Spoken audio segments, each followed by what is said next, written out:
Everyone. We've just started our recording for our Genie seminar for July the 1st, 2018. And I'll begin by reminding everyone that this is being recorded. It will be made public.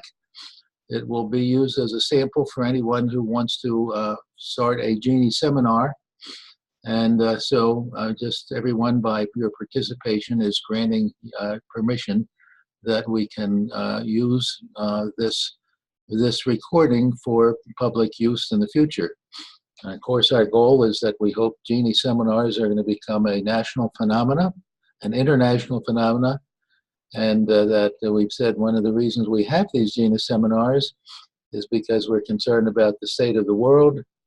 And one of the best ways Einstein told us is that if we're ever going to create world peace, the one way we can do it and create happiness, love, and world peace, is the only way we'll do it is if we teach ourselves a newer way of thinking.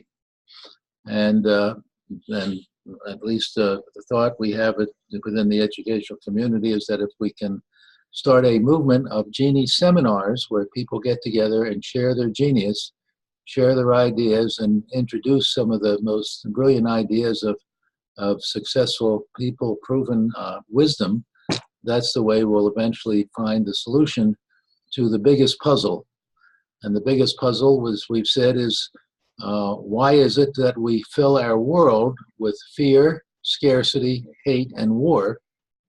We fill our world with fear, scarcity, hate, and war when what we want and need is happiness, enough being enough spiritual and physical needs, love, and peace. So HELP, H-E-L-P, is happiness, enough, love, and peace. So we have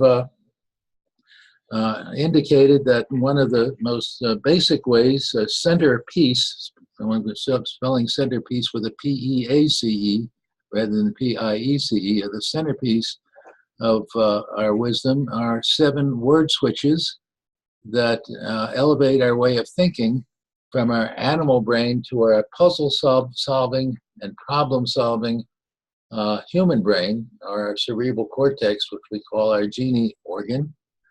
And there are 2 relatively secret love creation skills that we teach. And so 7 word switches that elevate our thinking to a new way of thinking, Einstein's solution, and the 2 love creation skills that teach the golden rule. So we'll first begin. We have Dana. You're joining us for the first time, correct? So maybe you could say just a word about yourself, who you are, and what your interests are. Yes. Hi, my name is Dina DeLuco. I'm from Ohio, and I was invited by Kate to join the calls, and she spoke very highly of all of you and the process that you're doing here. So I'm excited to find out more and hopefully dive in. Thank you and welcome. Brad, why don't you introduce yourself briefly, and then we'll let other people just say a word about themselves. Okay, well, I just got the lovely recording saying you are unmuted. That was exciting. And I'm glad to be unmuted so that I can join you this morning to say good morning. My name is Brad Shepard, and I reside in Western Massachusetts, just outside of Springfield. I've known Don for a few years now and have been very privileged to become part of his World Peace Initiative, primarily as Don suggested to me at lunch. He wants me to be the voice of peace, which is, it puts a little bit of a burden on me, but I'm happy to try.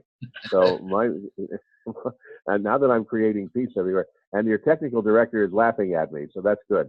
So I've got that. One of the way I've been trying to spread peace and love throughout the course of my life, and I'm not joking, is I've been an entertainer and a performer, and I still am, and I've been a radio personality by profession and inclination for about 40 years now. And of course, which is amazing, since I'm only 18, but I try hard. Anyway, so that is the contribution that I've made thus far, and Don has suggested that I might enjoy joining you for your online meetings. And I missed it last week. I overslept due to an allergic situation, which is fine. So here I am, and I don't want to get too verbose, but that's my introduction. Okay, thank you, Brad. So now let's just take a brief time because Brad can't see other people and we have a new member as well, two new members. So why don't we just quickly go around and introduce ourselves so people who can't see us on the screen will know who's here. One small correction. Brad can see us. We cannot see him. Okay, very good. Okay, and now because I spoke, let me introduce myself first. I'm Sharath. I am trying to be Little Don, or Don Junior. I am Don's associate in his World Peace project, and I help him with whatever he needs me to help him with. That's for me. Thank you. Let me unmute. Yeah, everybody's unmuted. I'm Pacey. I'm Don's middle son, and I was previously devoted to world destruction and Armageddon. And after years, my father has finally brought me around to world peace. So now I'm working for the other side.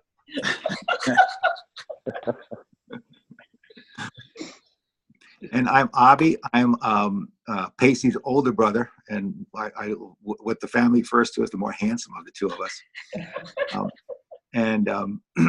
I think I'm also interested in participating with my dad's doing, and it's good being with family. And I think I probably bring a bit of a more cynical view of some of what this is doing, which I think is good because it sort of balances out the mix. But I think the ideas are strong and good. Hi, I'm Marilyn Pett. I'm married to Don, and in support of his many years of work in trying to bring about peace. I'm an attorney and an artist and a member of the East Hartford Board of Education, among other things. Hi, it's Josephine Guevara. I'm the 718 member from Brooklyn. Typically, I'm on the video. I guess I'm a sister. No, I'm not a sister. If you guys saw me, you'd know I'm not, but just a humble, by extension, perhaps, a humble member of the team.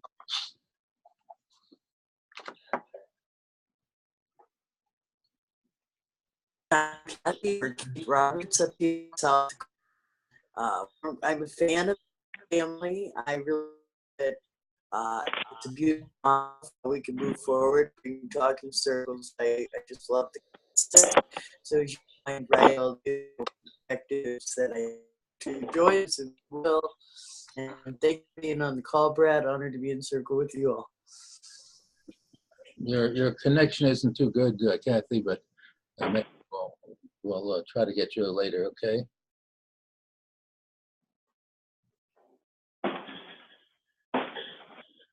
Okay, so let's see. We I think we've kind of gone the rounds here. So we're going to start now with one of the word switches. We decided we've had one round of the 7 word switches, and we had some discussion if we were to take one word switch and spend a month on it, it would take such a long time to go through them. So I'm going to suggest that we'll go through the first 5 word switches, which change our way of thinking. So we're going to start now with Brad's recording. And Brad, of course, has recorded all of these word switches, which are available to the public now on our website. So we're going to start for our discussion today the second word switch. Which is I allow, rather than he, she, they, it, or God make me. So I allow is the taking responsibility for ourselves. Word switch. It's the word switch that basically, if we can learn to say I allow, it will get rid of all the blaming of others and the guilt that we put on ourselves that basically waste a lot of our energy and effort. So we're going to hear Brad's recording now of the I allow word switch.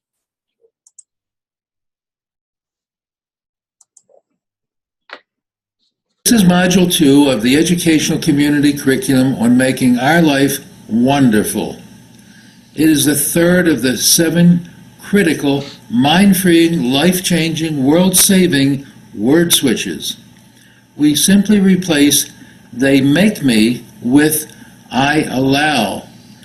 The newer personal responsibility word switch, I allow, directs our energy to mentally create alternative solutions that are more adaptive than the prescribed ones. Removing the he, she, it, they, make me response that commonly leads to blaming and even physical aggression frees us from a once effective response that is the major source of harm in our relatively civilized society. Today's strand, substituting I allow for the blaming words they make me, is the second of 3 critical word switches that frees us from dictators. I allow shifts energy away from blindly obeying authority to assuming personal responsibility for our life's experience. Substitute the personal responsibility word switch I allow for he, she, they, it, the world, God, etc. makes me.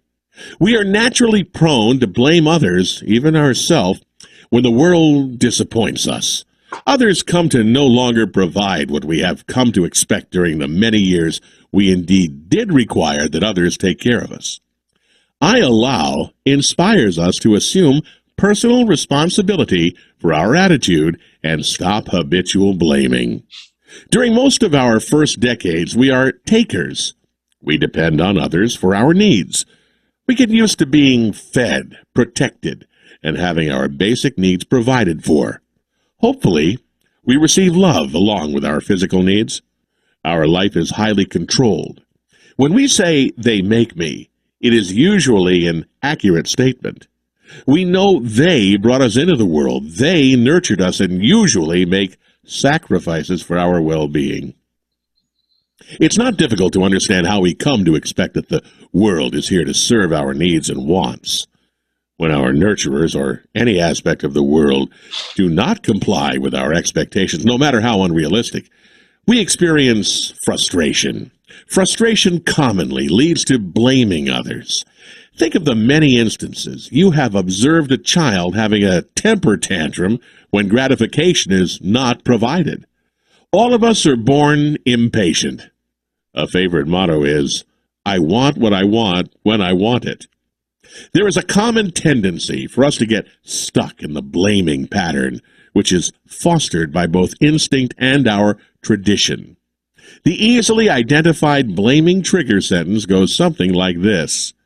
Someone or something did what they shouldn't have done, or didn't do what they should have done, and therefore deserves punishment.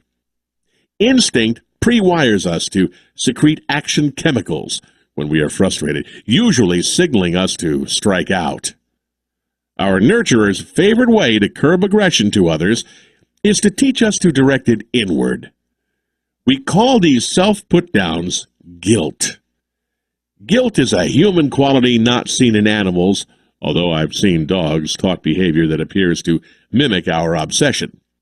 As we attain adulthood and mental maturity, we become creators.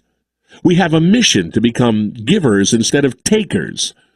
We are wise when we assume responsibility not only for our physical needs, but also our emotional well-being. As long as we fail to assume self-mastery, we continue to deal with frustration by blaming others or ourselves. How surprised and resentful we can get when the world doesn't meet our erroneous expectation that fairness should always prevail.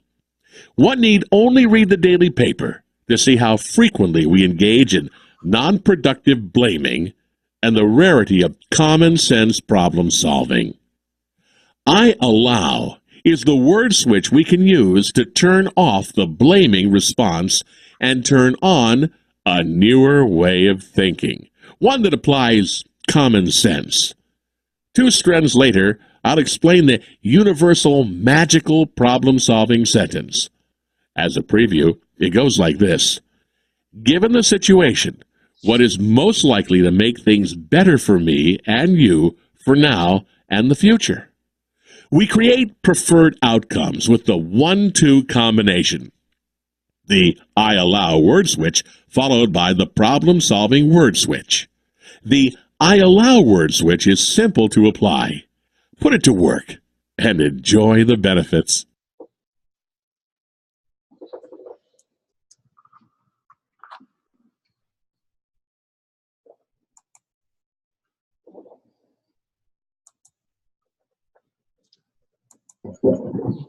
I have unmuted everyone. You can mute yourself. Okay, so now we're back, and so if the noise comes through easily, so you have a mute button on your screen.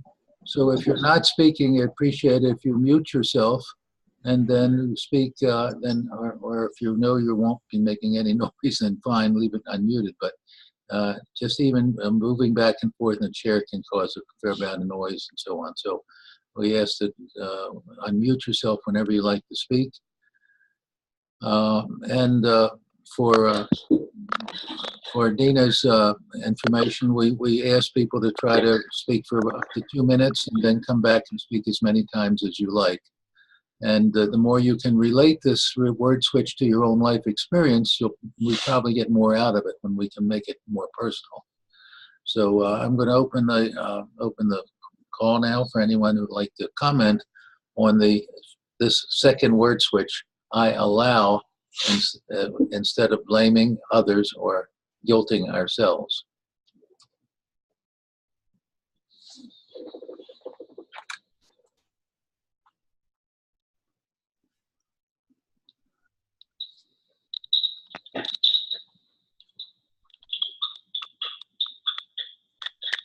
Well, you certainly have to trust the guy with a voice like that.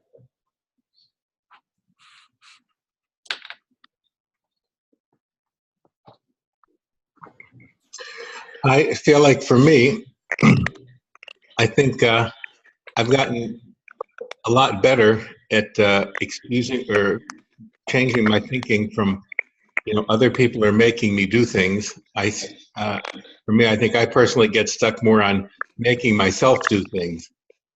I feel like it's not, as a grown-up and I think I'm self-confident enough and probably financially secure enough that I don't feel I'm terribly threatened by anybody. But I do find that I make myself do certain things, and that's a little different to talk myself out of, is to allow myself, not to do certain things, to take a break and not to work, or to take and relax or something. So it's a little different than allowing someone else to control me.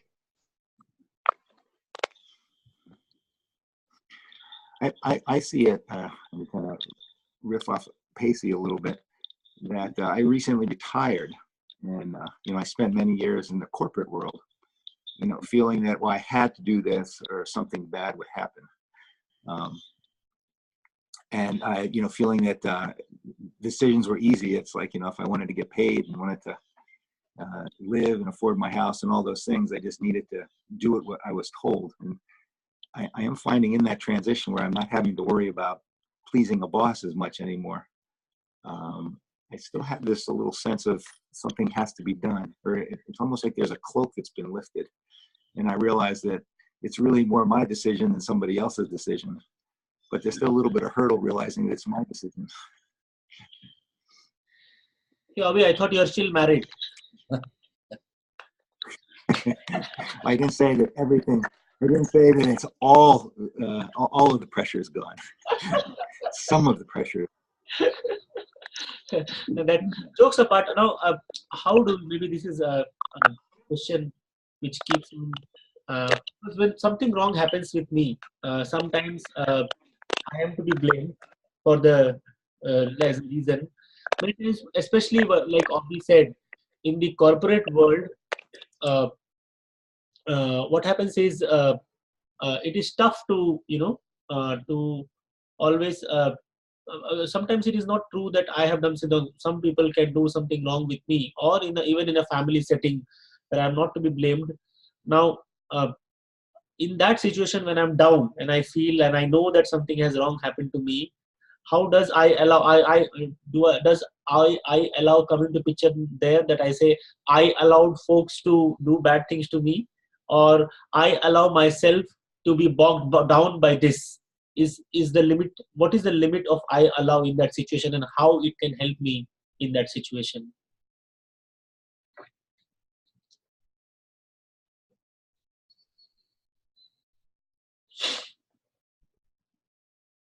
Well, I think if you're working for somebody and you have a supervisor, I mean, there are certain things in order to keep your job you have to do, but how much you let it eat at you is something that you control.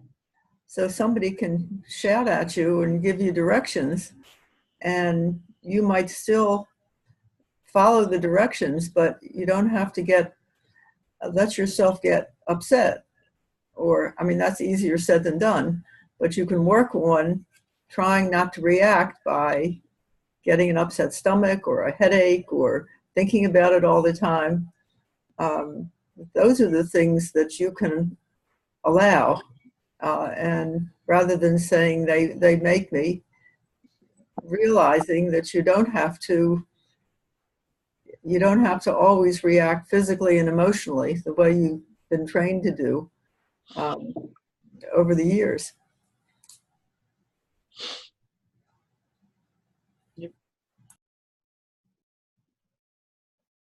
You're muted, Avi.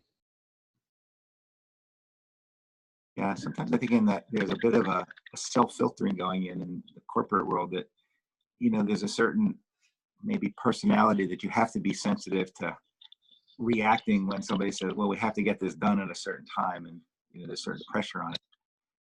There's certain people who says, well, I'm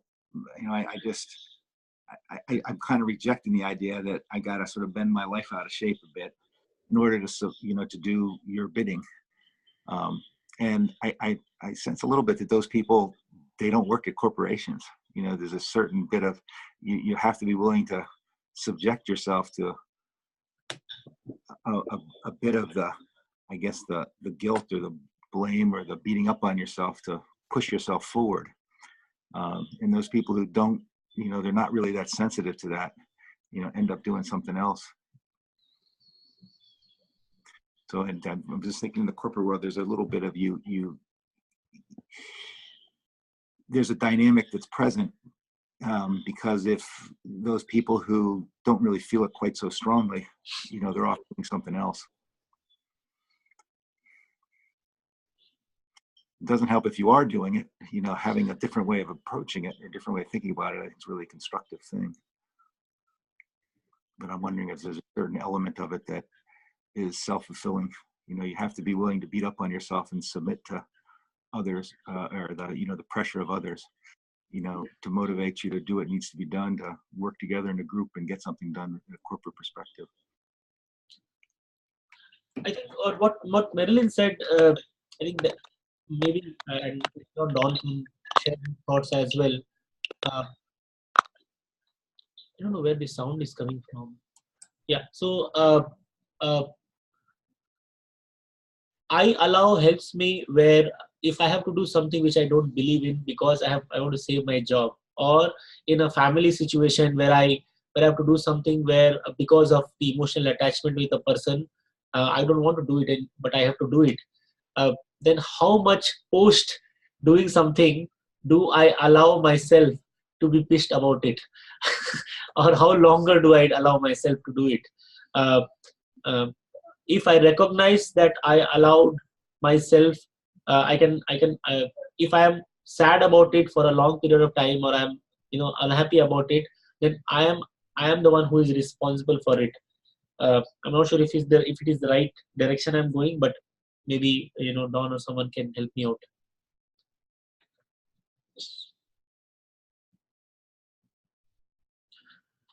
Basically, what I'm trying to see is what are one or two real life situations where this will help us before we move and think of a different, higher direction, higher level about world peace and all those things.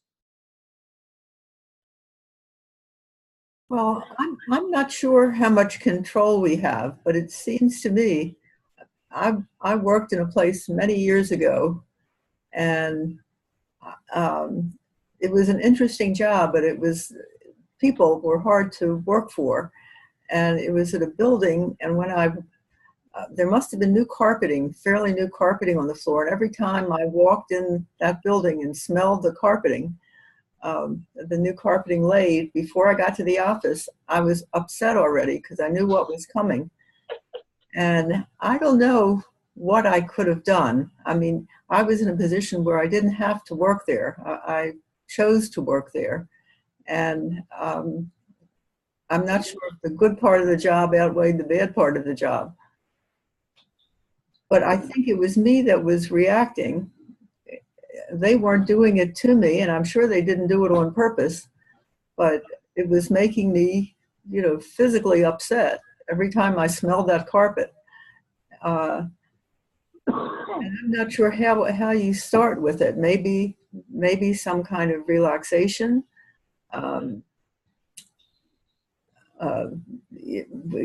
For me, quitting was an option, but it isn't an option for everybody. And I'm not sure if just walking away from anything that bothers you is a good response.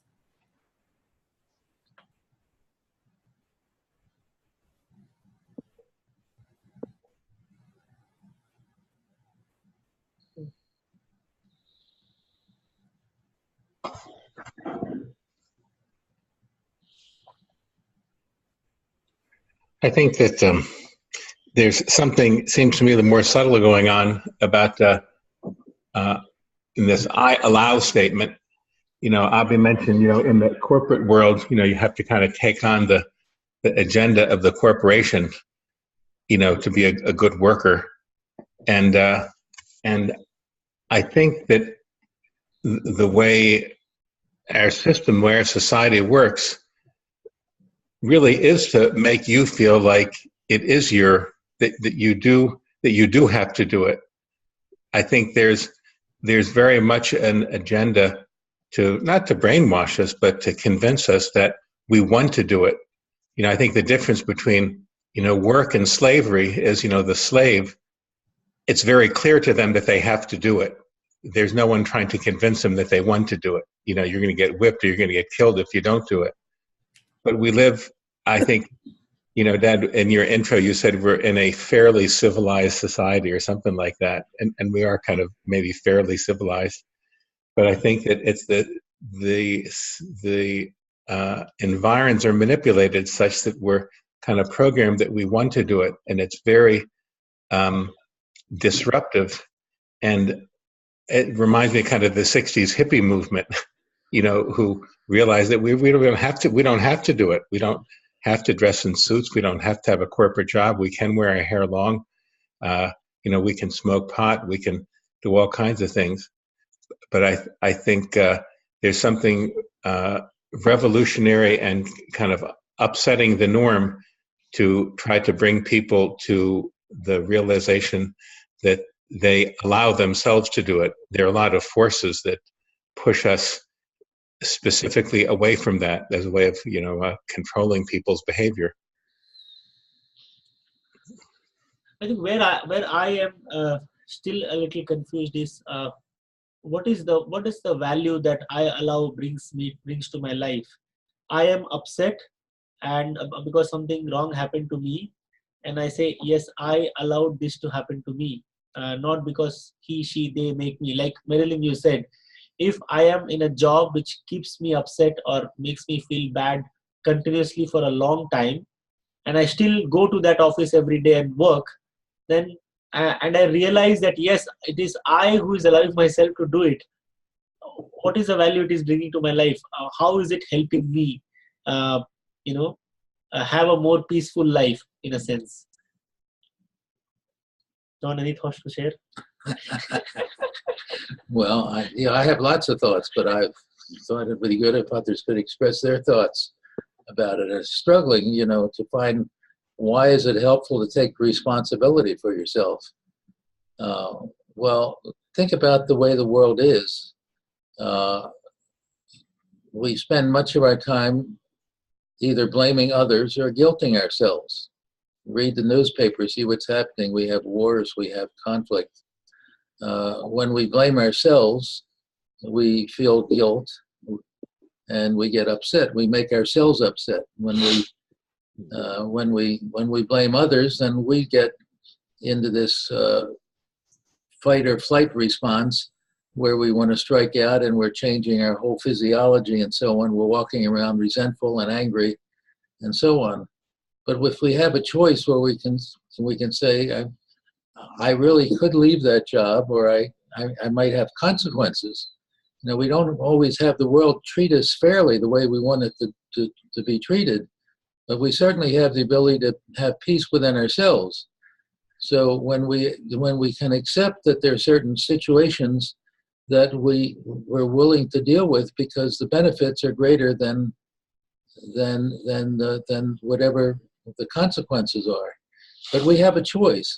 That's the key thing. When we can accept that it's worthwhile for us to keep this job because we really need the money in this situation until we can work out something better.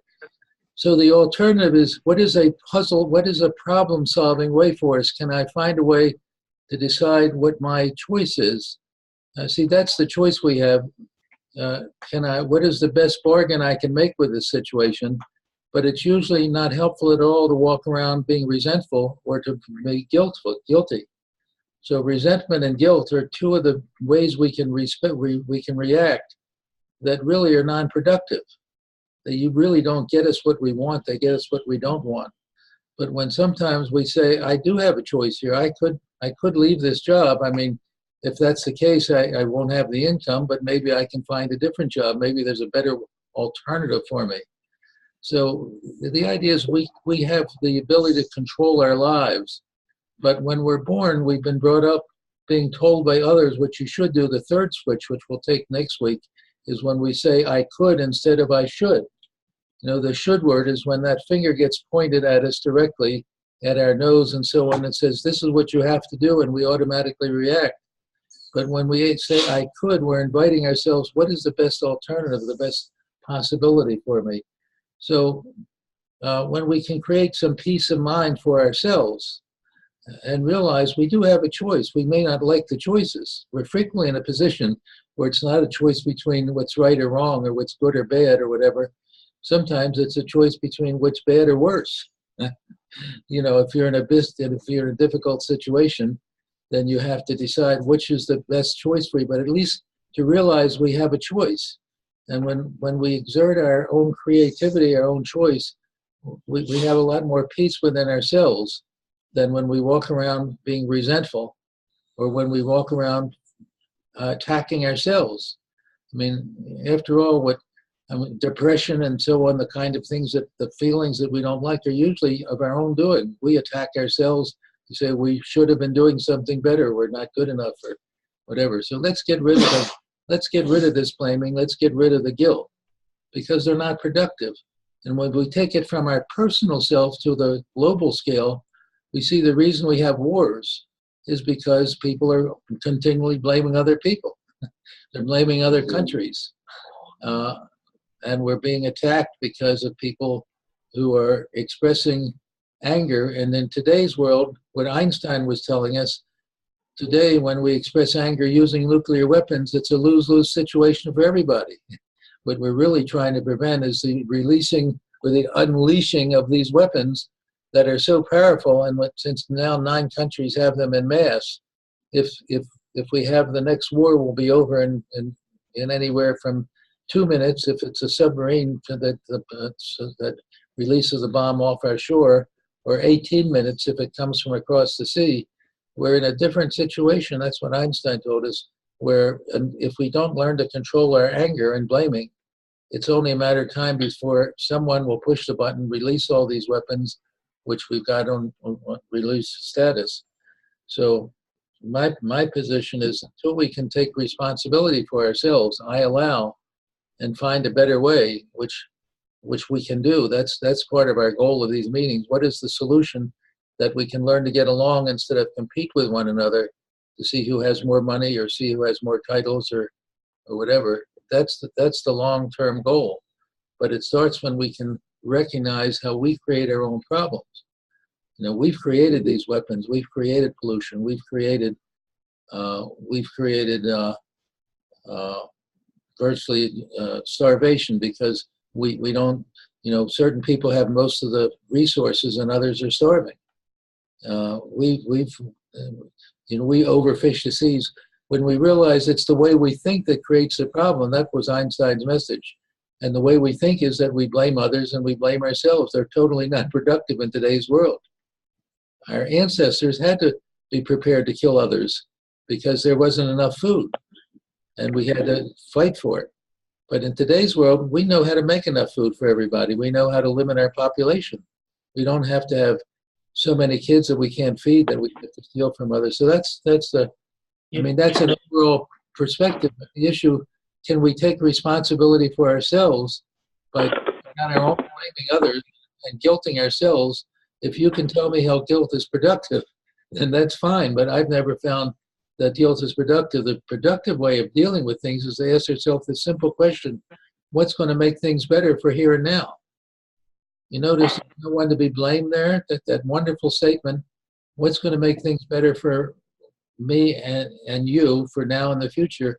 That's the new meme or the new way that we have to create our way of thinking. But instead, the way we've been thinking is, son of a bitches have made me do this and they deserve punishment. You know, you said that when somebody steps in front of your line when you're waiting in a movie, or somebody cuts you off when you're driving your car, what's your usual response? It's one of those, it's either a blaming out statement, or else the other thing we've been taught to do is to take that anger and aggression and we direct it at ourselves. That's called guilt. As far as I can tell, animals don't. We're the only creature that guilts ourselves, that walks around telling ourselves we're inadequate or whatever. Dogs seem that they wag their tail and so on. Just give them enough food and whatever, and they're happy. But we get ourselves in this situation where we're walking around. We create our own problems. That's the issue, because of the way we think, we don't realize it. And the way we do it, that's why this word switch is so powerful, because instead of saying I allow and saying what can I do to make things better for me, we tend to get caught up in blaming others or blaming ourselves. So I don't know if that's a long. Yeah. I've exceeded my 2 minutes, and hopefully people will accept that. But I think we were so conditioned, to blame others and blame ourselves. What Einstein, to me, the most brilliant thing Einstein recognized when he said we have to have a newer way of thinking, the message is that we are all addicted to this way of thinking, which is involved in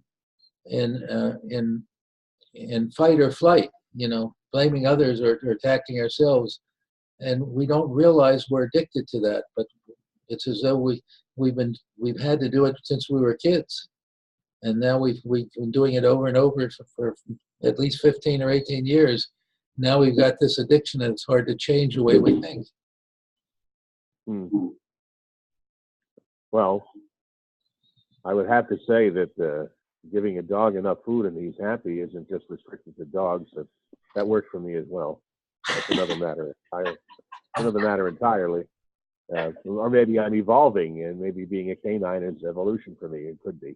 But I will tell you, after listening to some of this, and what I've experienced, Don, I may have even mentioned some of this to you, is that what was inculcated into my thinking, being in corporate broadcasting for 40 years, and the last 10 of those years was a soul-destroying, gut-churning, toxic environment. And yet, every day, even though I can look you in the eye and anybody in the eye tell you that I was a model and productive employee, and ultimately it didn't matter. And the greatest fear and anxiety I had, that it was all going to go away and expose me to all sorts of devastation, personally, professionally, economically, and I lived in that anxiety for a very, very long time. Well, then the cosmos stepped in, and the worst case scenario did in fact occur. And I found out quite the antithesis of all that thinking, and that is that the future and the opportunity and the possibilities have never been greater, never been better. So now I'm living I allow, but I couldn't get there before. I allow for me was theoretical. Now it's a product of experience. Well, on the heels of that, this is Kate up in South Dakota. I got this virtual talking stick. Oh, interesting. Pacey just popped on. Oh, wow. Here, because I was going to tell you, I'm in this real-time instance of allowance. I had a blank screen. it was only after I, like just now, started speaking that I could see again. And so I just kind of thought it was very interesting how both of our conversation last week and this week boil down to responsibility and what motivates us internally versus the external motivation. And when we can kind of turn that around. And I was going to tell you how, even though I can't see everyone, but I could see myself. So I wasn't looking at the screen much. Anyway, it was it was that place of kind of surrender of, do I blame myself that I don't know how to use the technology well enough? Do I blame the bandwidth people? Or, I was kind of, well, of course there's no blame, but what is the best for the moment? Well, it's just to sit and listen to everyone and see where the discussion goes. And anyway, here I was in this real-time allowance, but now your faces are back, so now I feel very silly with the feather, and I've had it long enough. And return that feather. Thank you for listening. This is an opportunity, Kathy, for both ends. You can enjoy the discussion and you can blame the world. You can have both. Satisfaction that play to the world. One thing that Abby brought up at the last time, I think, is kind of fitting here when we were talking about, where all these dysfunctional measures we've come up with that are galloping us towards world destruction. Abby brought up the cynical view that however dysfunctional this is, we haven't blown ourselves up yet. So there really is some utility, as dysfunctional as we have evolved to, that in some way it's working. And I think the same applies here. All this, blaming ourselves and allowing ourselves to be run over and humiliated and scared and intimidated by the corporate world or money or power. There is something, there's a reason why people are so reluctant to give that up. In some ways it's worked. We all, in a sense, can sit here on a computer that costs a couple bucks and on an internet and everything that costs some money to be part of. Part of the reason we have the luxury of doing this is because we've all have been sheepish enough, to play in this toxic environment and reap some of the rewards. So I think that it's hard. I agree with the constructiveness of seeing and interacting with the world differently.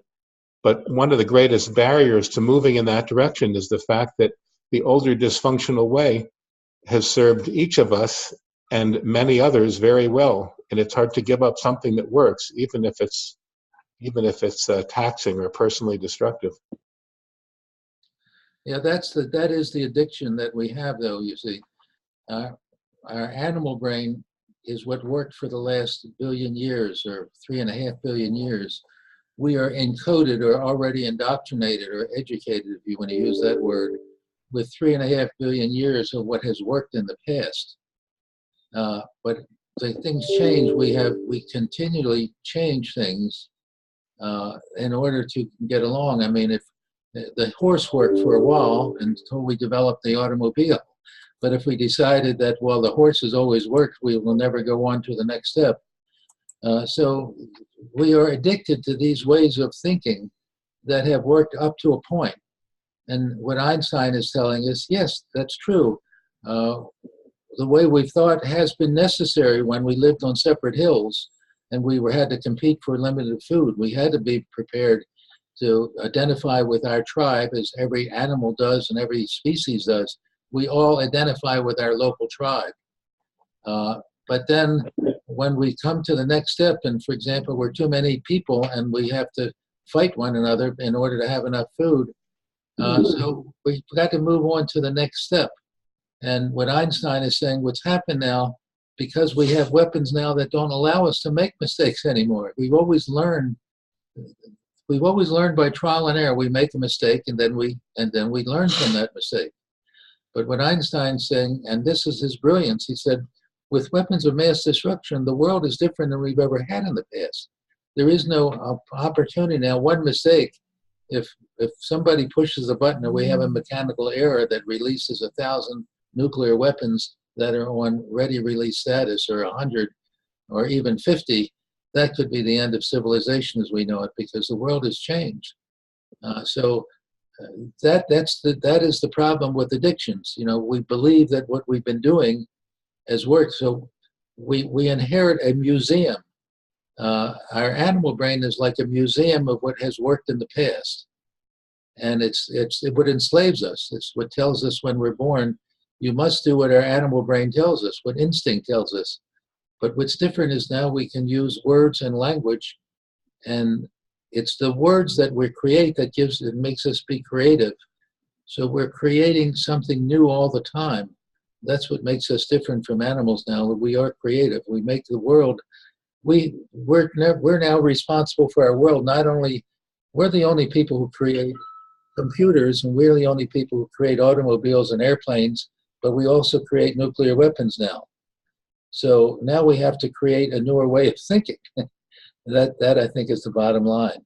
So I can understand, and I hope we can understand as well.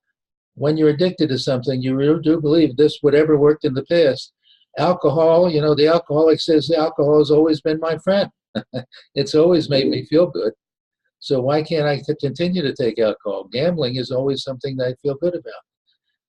Whatever our particular habits are. And they do work for a short while. But when we have situations that no longer offer a second chance, until we realize we've got to change the way we've been doing things, then I think that's why we're in this crisis now. And Einstein's message, and no one wants to hear it, because Einstein told us one of the brilliant things he said is, if we try to solve the problem, today's problems with the same way of thinking that caused the problem, that's called insanity.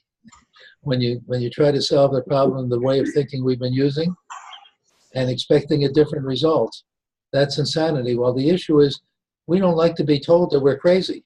We don't like to be told that the way we've been thinking now, all of a sudden, yes, it was normal to say, blame the other tribe, blame the Chinese, blame the Koreans, blame the Muslims, blame the blacks, blame whoever we can find to blame.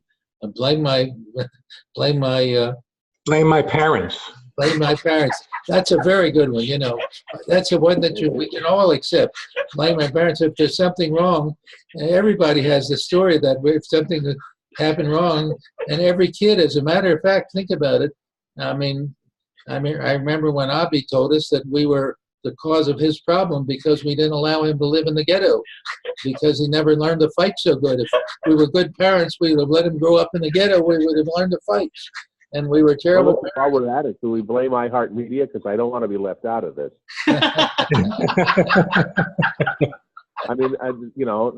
They haven't done me any good. I was listening to something that Pacey was saying, and it really struck me. And I haven't, and what you were saying, Don, I think we're all addicted to our status quo, because status quo, I think it's human nature, it's comfort and all that, and breaking out of it is a difficult thing to do.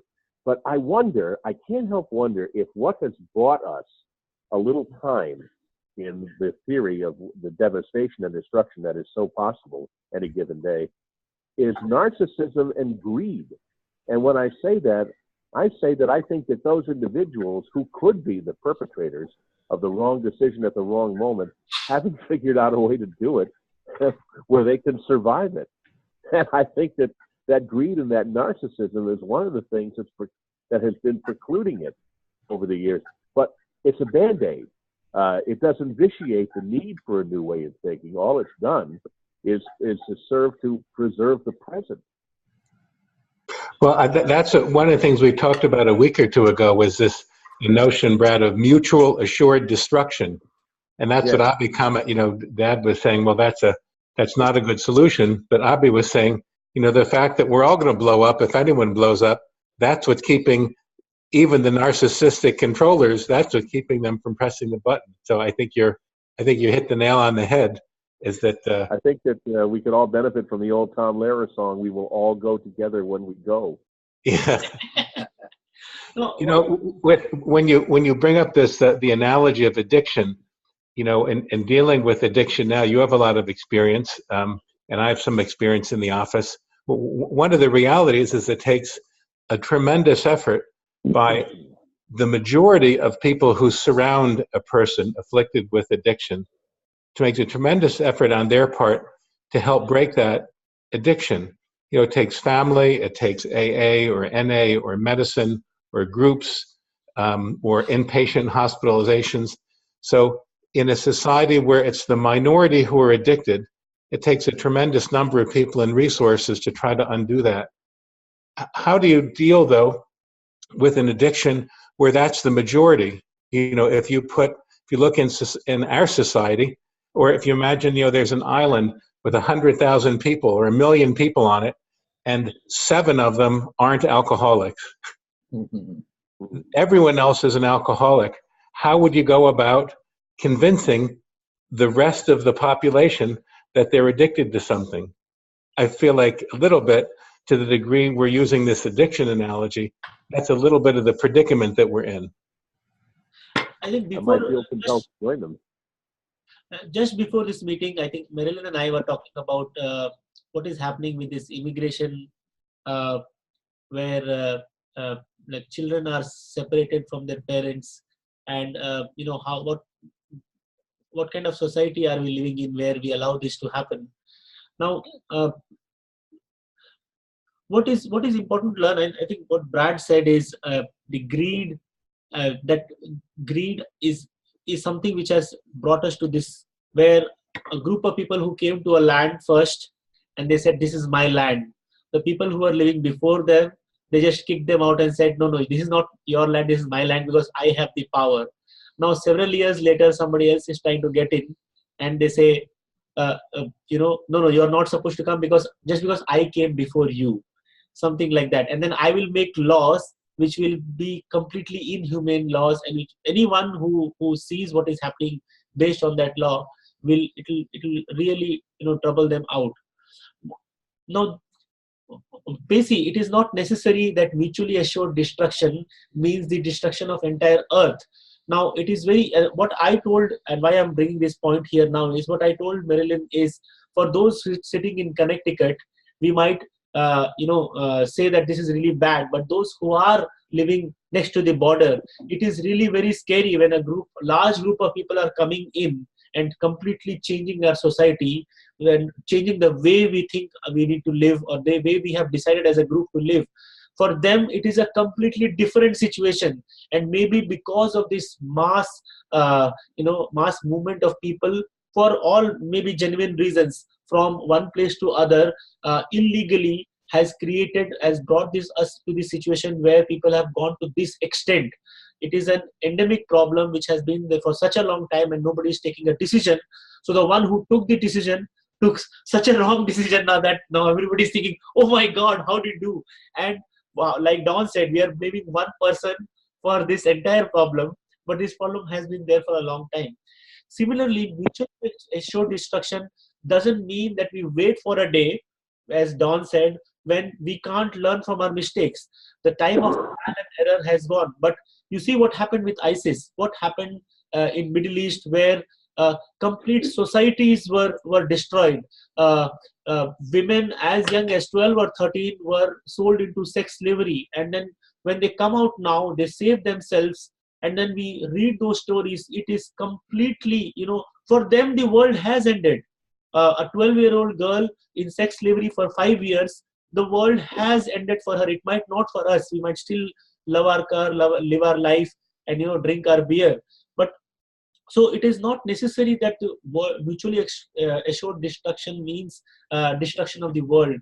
There are a lot of wrong things that are happening in the world, and slowly but steadily, all of these things together will mean one day that the bomb will go off.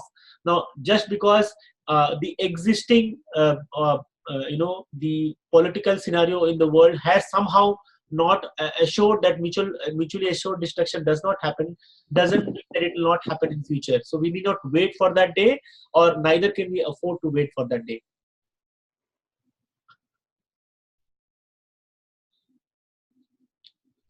Well, I think the point that you make is a valid one. that we had an island where everybody was an alcoholic, but 7 people were not. That's exactly what Einstein is telling us. It's exactly the situation that we live in a world where we're all born addicted to a way of thinking that says my way is the best way and the only way. And that has worked up to now. So the hope is that this small number of people, we are it, by the way. We are that small number of people. We're the 7 non-alcoholics, if you want to look at it that way. But we're not alone. There are lots of other groups around the world now who are waking up and saying, yes, you know, the way we've been doing things is not getting us what we want. And the idea is that if we can, if enough of the people who have seen the light, who've moved a little bit ahead, who have already, there are a lot of people who already have figured out that what we've been doing is kind of crazy. You know, Einstein isn't the only one. He's just the one who was pretty clear in telling us that we're crazy. But of course, I mean, we're still resisting the idea that we're crazy. That's the point. We are the alcoholics who are, even on this group, are saying, but the way we think is okay. It's okay if we think mutual assured destruction is fine. And it is okay until the bomb goes off. And then it's not okay anymore. But it's too late at that point. And that's the message. We have a museum in our animal brain of all the things that have worked in the past. And they're telling us what we're supposed to do. They're telling us what you should do. You should respect all your other people. When people tell you what you should do it. They tell you you should get a gun and you should go across the ocean and you should kill the heretics, you know, because they're bad people. That's what's been going on. And the ISIS people saying, we tell you when you're born that if you don't believe in our way of thinking, the other people should have their heads cut off. But we've been doing the same thing. We don't realize. We've done it in the Crusades, and now we've done it with the Indians, and we're still doing it. We're still saying, you know, the people who are not us deserve punishment. I don't know if you begin to look at the larger picture, that's what we're trying to do here. But it's very difficult because for us to realize the very addiction we have, we're protecting. And can we open our minds and say, what's going to work things for now and the future? When we get to that 5th word switch, that's one of the most powerful of 5 word switches. When we give up, instead of what's good for here and now, for me today, we say what's good for you and me for now and the future.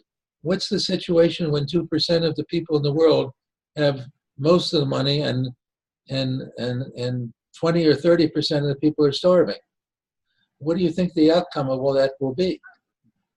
It's pretty clear what's going to be. The people, as it's been always in history, the people that are in the minority are going to rebel, and we have war between the haves and the have-nots. That's our history. We've always had a series of wars between the haves and the have-nots. And then what happens is certain groups become extinct. There are more animals and species that have been extinct than are alive. But I'm going on and on here, but let's share our last comments because we're getting kind of over the hour. I did want to mention that Basu called in from India to say that they've had a rainstorm in India and they've lost their internet, so Basu is not with us. And Rini, of course, has her study course, so our 2 people from India are not here with us. They just came back. I see Rini. Rini just joined us. Hi, Rini. Hi, Reedy. So welcome, Rini, from India. So that's your last comments, and then we'll pick this up the next meeting. I just never thought about it before, but the similarity between ICE and ISIS, I'm not sure what that means. I'll have to think about it. Are they the same? Are they different? The ISIS is ice cold as far as accommodating others is concerned. Now, one thing which I really, at the beginning of this meeting, when we were listening to Brad's voice, is the takeaway for me is between guilt and blaming. and on one side, and you know, creating a scenario where you where you don't allow yourself to be bogged down by either of those negative feelings.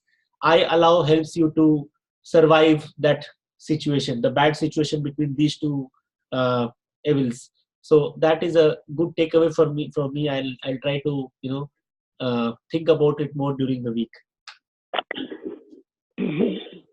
Hey, it's Josephine. Before we end, this one, I don't know, I remember we talked about it before, this one, the allow. And I always struggle with this one because there's so many things that happen to people that they don't allow, right? Or they don't feel like they're allowing it. It's kind of out of necessity. The abused wife that stays, for too long, or I can't remember who was talking about staying in the job for, maybe Abhi was staying in the job for too long. It's not, so part of it, so I always struggle with this one. It's like, what do I allow because I have no choice, right? So it's not really an allow. Or when things happen to you, how do you deal with it kind of mentally, right? So you can check out mentally from whatever the situation is that you can control. Some of the other things we just can't control. So I always struggle with this one, with the allow, especially when it comes to things like things that happen to people in other countries, like with wars or oppression or whatever the horrible things that happen that are put upon other people. They didn't allow it, but then how do they mentally deal with it and move on? So that we can control. The other thing I'm thinking about was, when we're addicted, yes, we're all addicted to this way of thinking. Even if we were trying to change ourselves, we can see on these calls how difficult it is to do that. What makes the alternative more attractive, more desirable than altruism, right? It seems that we move as a species very selfishly, and something that's making me change my mind that's altruistic, it's probably not going to be as enticing, as attractive as something that I can see a bigger benefit down the way, for, you forget what I'm saying. So that was my last thought.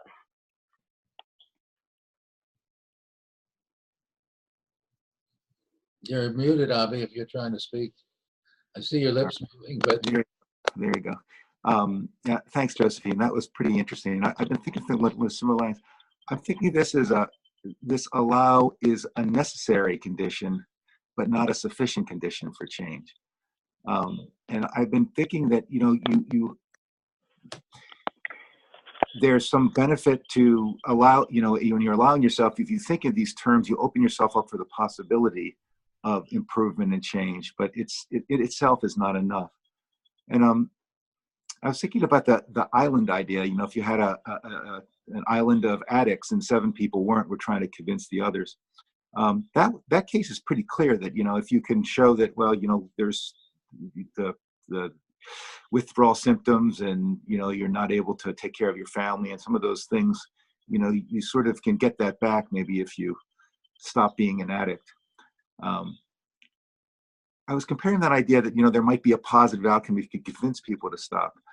It's not quite the same, I think, with international affairs, in that if you say that, well, we're going to stop spending money on military, there really are people who will come and take us over, or at least I think there are, that are willing to do so. So while you have to start thinking the idea that I'm not forced to do this. I do allow this situation to occur. That's important. But that's not itself enough. You also have to recognize the idea, I'm going to allow it to occur, but I'm not going to be, I would say, foolhardy to say, I'm going to ignore the fact that there are people out there with guns that do want to kill me and take my house away from me, or take my lifestyle away from me. There's a recognition that it's good to, it's a better state of human existence to realize that, hey, I do have control, but it's also prudent to realize that, there are real threats out there, and, devising a lifestyle that can kind of address them, realistically and in a way that maybe brings you to a better world is good, but not being naive enough to say that if I just change the way I do things, then everything else is going to, follow along suit. Because I think if we did sort of drop our guard, there are significant threats out there that would take over. Well, remember that our fourth word switch, which we haven't gotten to yet, is we substitute both and for either or. It's not a matter of either or dropping our weapons or building more weapons. It may be that for the time being we do have to do both. No, it's true that probably if we dropped our weapons, all of a sudden there would, other people would come in and take over. It's been said, in Israel, if Israel were to drop their weapons now, they would be wiped out. On the other hand, the likelihood is if the opposition were to drop their weapons, it's not likely that Israel is going to wipe the other group out. So it may be that we do have to arm ourselves until we can find a better way. So it's both and. We probably, I personally advocate we do have to have a big stick, but we can figure out a way that we can eventually find a way to better ways, which was negotiation, rather than just by changing things by force. Now, my last comment is that think about what's happened with Warren Buffett and Bill Gates. What if 2% of the people who had most of the money and the wealth and the food and the resources and the power were to turn over or do something with their money to do some good, to bring, let's say, as they've done, with Bill Gates and Warren Buffett, they've advocated other billionaires to give money, and they've pretty much been successful in wiping out several diseases and bringing water and other kinds of improvements to people who don't have it. So it may be that the small number of people who have power are the only ones. It may be that if you live in a place where you don't have water and you have no power, that you're not able to help yourself much. But it might be that those people who have some power could share their power in a way that would influence others. So a small number of people can make a big difference. And that's what we need to realize, that, and if we give up, if we say we're finished, and that's what pessimists are saying, it's too late anyway. So I don't even want to bother to think about it. I've got to feed my kids, I've got to do my job, I'm not even going to think about the big picture. But I think we need to have some real reality that we are the most powerful ones who have the ability to do something that can be helpful to those who don't have the power. Okay, so we're over our time. Has everyone had a chance to comment that wants to? Is there anyone else who would like to comment? Rena, you haven't had a chance, or Dana, would you like to comment? Or Yeah, I would like to comment. There's been a lot of really interesting discussion on this.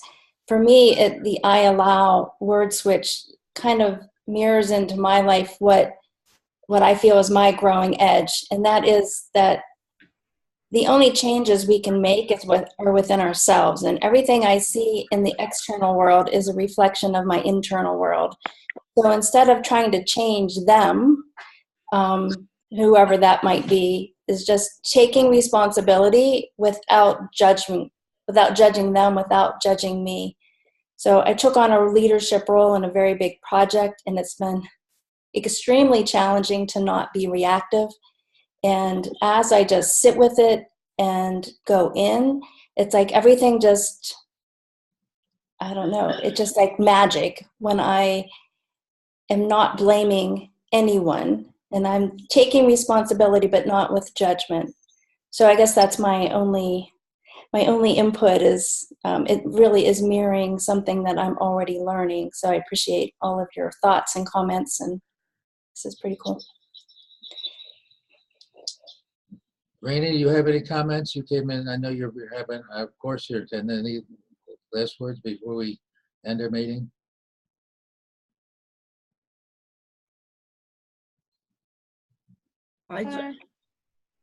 Hello. No, go ahead, Rita. Okay.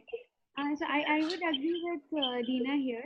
Like this words which I allow it, definitely helps us in, being a more responsible individual and taking up more responsibilities and, not blaming others for what is happening to us. So that is something that is that Dawn has taught us really well.